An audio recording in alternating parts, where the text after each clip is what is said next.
currently works at SEMA consulting for Working for Knowledge Incorporated. So let's give a big round of applause for Caleb, you guys.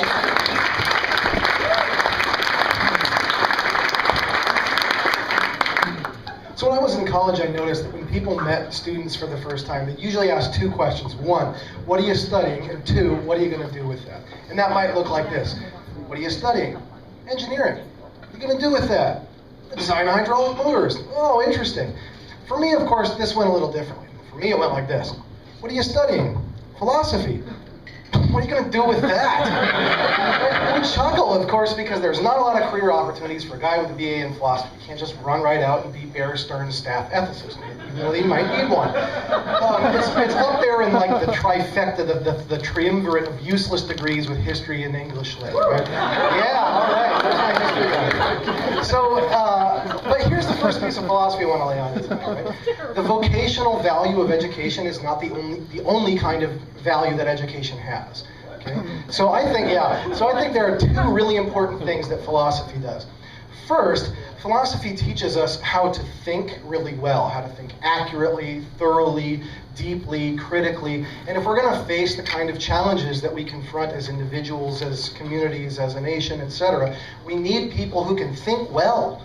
You have to have that.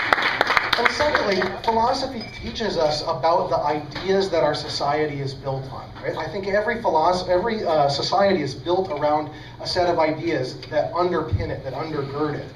And if you can think really well about the ideas that serve as the foundation of your society, well, then you can be a really productive, useful member of that society, because you can utilize that skill that you have to engage yourself creatively, facing the kind of issues, facing the kind of challenges that your society confront. Otherwise, your ability to enter into problem solving is limited. So let's do a case study then. What are the kind of ideas that are foundational to the American society? What would those be? I think they might include things like independence, liberty, democracy, freedom, rights. And one of the central ones, I think, is the idea of individuality or individualism. I think that's sort of fundamental to the American character. We're very interested in individual achievement, in individual opportunity, in individual rights, and we're very interested in individual responsibility. But where does individual responsibility end and corporate responsibility begin? Is there such a thing? If so, who gets to be corporately responsible? Churches? Charitable organizations? Does the government ever get to be? If the government does, under what circumstances? For what things? What would limit that? Who would decide those things? And I think that tension between individual responsibility and corporate responsibility is at the center of the debate over healthcare reform. We can pretty it up with political philosophy, but I think those ideas are central to that debate. One side thinks the government has a responsibility collectively to care for its citizens' health. The other side thinks that's anathema, that's contrary to the American character. Now, if we're not familiar with those ideas, if we can't think well about them, then all we're able to do is enter into the partisan echo chamber and begin to sloganeer, right? All we can do is say death panels and socialism.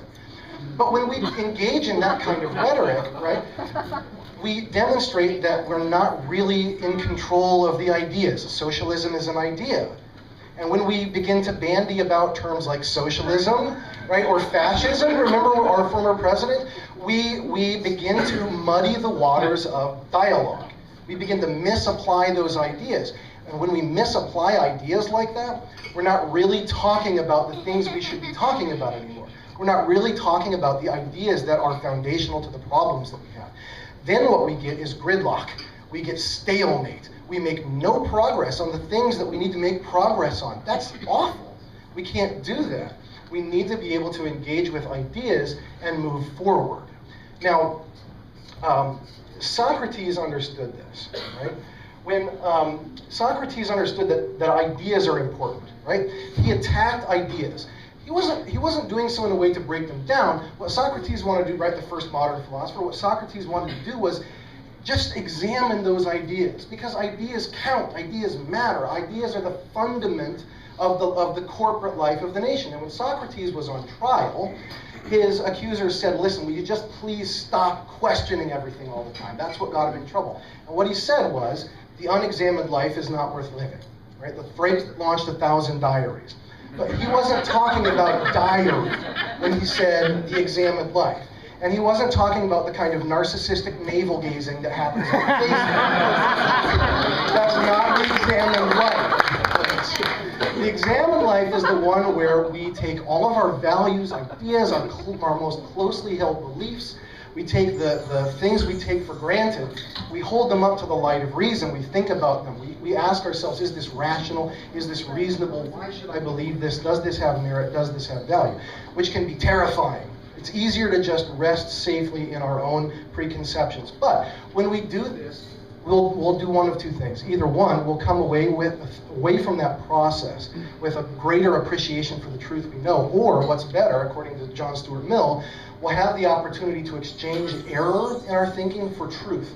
Because I think that's what philosophy is about. Philosophy, the word philosophy means the love of wisdom. And I think what wisdom is the application of truth to your life.